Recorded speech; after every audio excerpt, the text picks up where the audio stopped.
இப்போ நிறைய ஃபிலிம்ஸில் வந்து மெயினான லீடை தாண்டி ஒரு கேரக்டர் ரோலை வந்து ரசிக்க வைக்கிற சில ஆர்டிஸ்டில் you're one of them. Thank you. Yes, no, I'm being honest.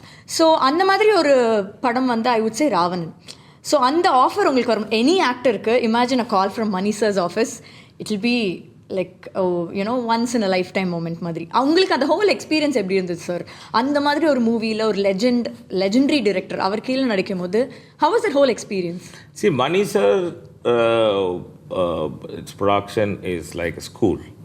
நீங்கள் திருப்பி காலேஜ் போகிற மாதிரி. So it teaches you lots of things. And when you go into his camp, you get to meet very big stars.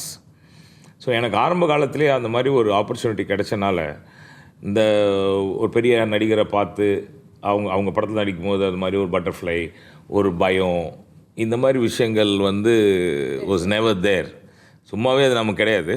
Plus train from Mani sir's camp, it was never there. Because அங்கே ஐஸ்வர்யா ராய் இருந்தாங்க, Vikram sir இருந்தாங்க, Prabhu sir இருந்தாங்க, Karthik sir இருந்தார், and you know name it, everybody was there. So அவங்க முன்னாடி நாம் நடிக்கிறோம், and in front of Mani sir, and then all the innovations have gone out. So I think I figured out how to be an actor and how to be confident in front of the camera. All that is learned from his school as such. So like Mani sir க்கு முன் பின் அந்த மாதிரி உங்களை ஒரு ஆக்டரா can you classify yourself? Like have you learnt a lot அங்கேருந்து? மணி சாருக்கு முன்னும் நான் பெருசாக படம் பண்ணல, மணி சாருக்கு பின் தான் நான் நிறைய படம் பண்ணியிருக்கேன். ஸோ அதுக்கு முன்னாடி வந்து only Orampo was there. Immediately after Orampo was Ravan, which happened.